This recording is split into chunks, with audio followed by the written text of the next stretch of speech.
Arratsaldeon eta ongi etorri bertan berri albistegira, gaur azaroaren 24 asteazkena, hauek dira Iruñerriak eta Nafarroak utzitako albiste nagusiena.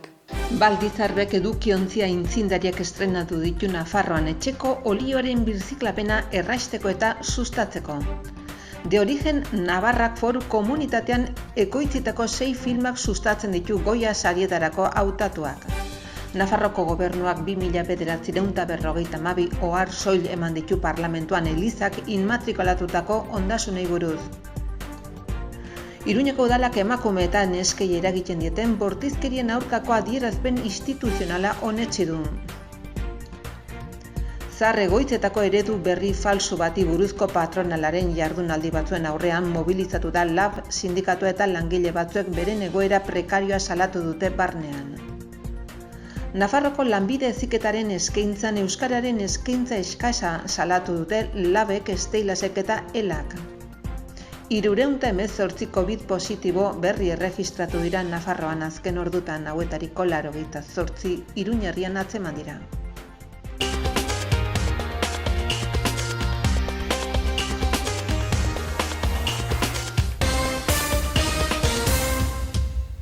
De Origen Navarrak Foru Komunitatean ekoitzitako 6 filmak sustatzen ditu Goya sarietako hautatuak. Crónica de una tormenta, Dardara, de Quijotes y Semillas, Los acordes de la memoria, Surkos eta Non dago Mikel izenburuak dira. Foru Komunitateko enpreseko 36. Goya sarietarako lasterketan ekoitzitako 6 filmek ordezkatzen duten Nafarroa.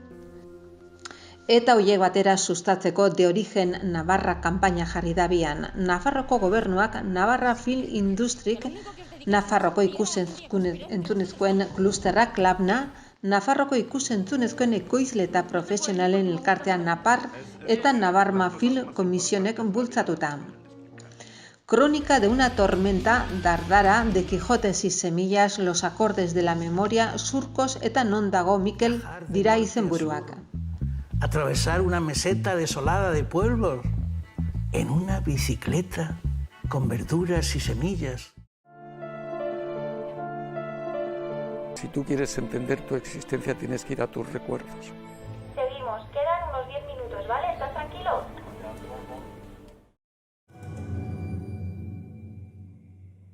Y de repente te meten en la bañera para ahogarte y dices, joder, pero no se ha caído nada bien.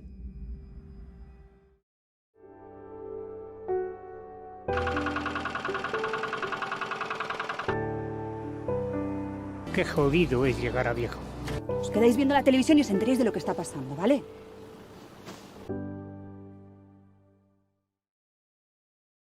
Nafarroako gobernuak 2009-52 ohar soil eman ditu parlamentuan Elizak inmatrikulatutako ondasunei buruz. Jabetza erregistroetan bilduta 1900-etik 2021 bitarteko inmatrikulazioak eta salerosketa eragiketak hartzen dituzte. Otsaila hilabetean Espainiako gobernuak jakinarazi zuen Elizak 1034 ondasun erregistratu zituela Nafarroan 1988 urteaz geroztik. Beretako kopurua baino hori halako 3 da. Nafarroko Migrazio Politikako eta Justiziako kontseilaria den Eduardo Santosek azaldu duenez, 2952 ihiezinen bereganatu ditu Elizak, gutxienez. Nafarroko parlamentuan aurkeztu ditu ikerketaren emaitzak eta baita salerosketa eta inmatrikulazio operazio hoien erregistroak ere. Nafarroko ondarearen defensako plataformak 2019an ohartarazi zuen Elizaren inmatrikulazioak hasieran uste baino dexente gehiago izan zitezkela. Orain arte ezaguna ziren 1988tik aurrerako datua bakarrik. Espainiako gobernuak Aznar presidentea zela lege frankista bat moldatu eta Elizari edozein eraikin mota bere izenean erregistratzeko aukera eman zionetik. Ikerketa xeago egin du orain Nafarroko gobernuak eta 1900 urtetik aurrerako guztiak zenbatu dituzte. Nafarroan inmatrikulazioak era masiboan egin zituzten, baina datuak zatika genituen, argazki osoa faltoa zen, azaldu du Santos kontseilariak. Ondasunen ezaugarri dagokionez artzapezpikutzak inmatrikulatutako ondasun gehienak tenpluak dira. Ondasun guztien 33% eta hoien artean dira 2 katedral, 100 eliza, errektore etxeak eta basa elizak, besteak beste. Hoiez gain, lursail asko ere beneganatu dituzte nekazaritzako lurrak, baratzeak, olibondoak, mahastiak, lehorreko lurrak, zereal lursailak, basoak, eta baita 187 etxe bizitza, 101 finka, 36 etxabe eta 7 eraikin oso ere. Ezoiko hiezinak ere bere izenean jarri ditu elizak, hamarkada hauetan guztietan besteak beste, dozenaka hilerri, frontoiak, museoak, parkeak, zahar etxe bat eta erretiratuen elkarte bat. Udalak emakume eta neskei eragiten dieten bortizkerien aurkako adierazpen instituzionala onetsi du eta herritarrak azaroaren 25ean parte hartzera animatu ditu.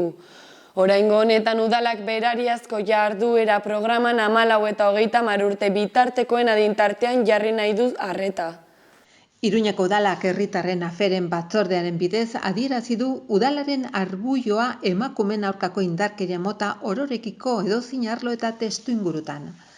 Azaroaren 25ean eguerdiko 12ean, udaletxe plazan emakumeen aurkako indarkeria deuseztatzeko nazioarteko egunaren karietara antolatutako elkartaratzean irakurriko den adierazpen instituzionalaren parte dira hitz horiek.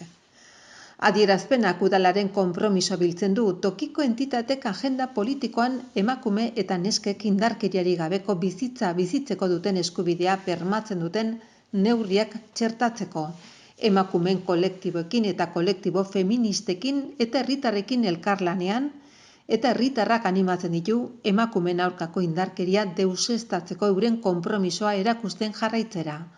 Eta azaroaren 25 inguruan antolatzen diren jarduera guztietan parte hartzera.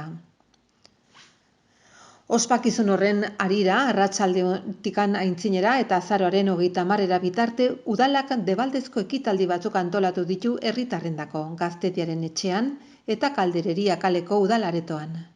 Eskaintzak barne hartzen ditu lantegi bat, hitzaldi bat, psikologia aholkularitza saio bat eta antzezleen bat.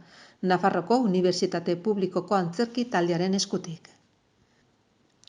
Herritar guztiak sensibilizatzeko eta ikusarazteko neurri gisa azaroaren 25 gauean udaletxeko fatxada morez argiztatuko da, tradizioz feministen aldarrikapenei lotutako kolorez, eta udalak data horren inguruan espazio publikoa euskarri izanen duten zenbait ekintza prestatu ditu. Hausnarketarako alegin kolektibo horren barruan, aste honetan emakumeen etxean dagoen emakumeen dokumentazio zentroan eta liburutegian kontsultagai izanen da emakumeen aurkako indarkeriari buruzko ikerketa eta divulgazio material espezifikoaren aukeraketa bibliografikoa. Zahar egoitzetako eredu berri faltsu bati buruzko patronalaren jardunaldi batzuen aurrean mobilizatu da LAB eta langile batzuek beren egoera prekarioa salatu dute barnean. Astearte goizean, Lares zahar egoitzetako patronalak antolaturiko jardunaldi batzuk egin dituzte Burlatako kulturretxean. Eta Nafarroko gobernuko ordezkariek parte hartu dute, bertzea bertze, Maria Txibite lehendakariak, Ines Frances Nafarroko Mendekotasun Agentziako zuzendariak eta Carmen Maestu Eskubide Sozialen Kontseilariak. Zerbitzuetan personak artatzeko eredu berri bati buruz hitz egiteko. LAB sindikatuak elkartaratze bat antolatu zuen kanpoan. Hain zuzen ere, salatzeko zahar egoitzetako enpresen eredua diruan oinarritzen dela, eta ez personengan. Gainera, zahar egoitzetako langile batzuk lortu dute barnean hitz egitea eta beren egoera salatzea. Jardunaldien aurkezpenean parte hartu dute sektoreko langilek argi utzi nahi izan dute zein den egoitzetan dagoen errealitatea eta gobernu hori eskatu diote egoitza hoietara joan dadin, bertatik bertara errealitatea ezagutzeko. Parte hartu ondoren langilek alde egin dute eredu falsu berriari buruzko diskursori muzin egiten diotela erakutsi nahian, eta kanpora atera direlarik foruzaingoak zehapenak ezarri die. Nafarroako lanbide heziketaren eskaintzan euskararen eskaintza eskasa salatu dute LABek, Steilasek eta ELAK. Lanbide heziketan euskararen eskaintza eskasa salatu dute LAB, Steilas eta ELAS sindikatuak. Soilik goi mailako 6 ziklo eskaintzen dira euskaraz Nafarroan, hoietako 4 Iruñan. Zonalde Euskaldunean ia ez dago lanbide hezkuntzako aukerarik eta sindikatuek salatu dutenez, egoerak okerrerak egin du Nafarroko gobernuak planteatutako murrizketen ondorioz. Irakasleei eskatzen zaien hizkuntza orain gaztelania da euskara beharrean.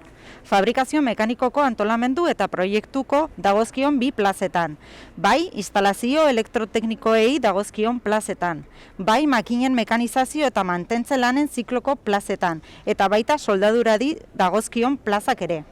Plantilla organikoaren proposamenak urte batetik bestera 5 plazen hizkuntza aldatu ditu, horietako bat orain murrizteko proposamena duena, 2019-2020 urteko leku aldatzearen irakasle euskaldun bati esleitu zitzaiolarik. Hori dena kontutan hartuta, beste behin, planifikazio negargarri baten ondorio baino ezin duela izan uste dugu, edo akaso, eremu euskalduneko ikastetxe bati euskarazko plazarik ez emateko beste arrazoiren bat egongo da, ulertzen ez duguna. Bitartean, sakanako ikasle euskaldunak kaltetuak jakina. Azpimarratzekoa da, Nafarroko gobernuko presidentak, martxan sakanako lanbide heziketa ikastetxe integratuan, mendi ertaineko eta eskaladako zikloen eskaintza kentzeko erabakirik ez dagoela iragarri arren. Aipatutako zikloekin lotua dagoen euskarazko heziketa fizikoko plaza murriztera atera dela, eta gutxienez horrek zalantzan jartzen du presidentak egindako adierazpenak. 318 COVID positibo erregistratu dira Nafarroan azken orduetan. Hauetariko 88 Iruñerrian antzeman dira. Nafarroko gobernuko osasun departamentoak jakitera eman duenez, asteartean 319 COVID positibo berri erregistratu dira Nafarroan. Aintzineko egunean baino 78 kasu gehiago eta duela aste bat baino 174 gehiago. Orokorrean pasaden astean baina 153 kasu gehiago erregistratzen ari dira.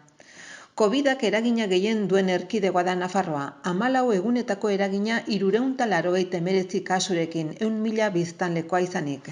Une honetan Nafarroko ospitaletan 62 Covid eri hartatzen ari dira, hauetariko 12 zainketa bereziko unitatetan.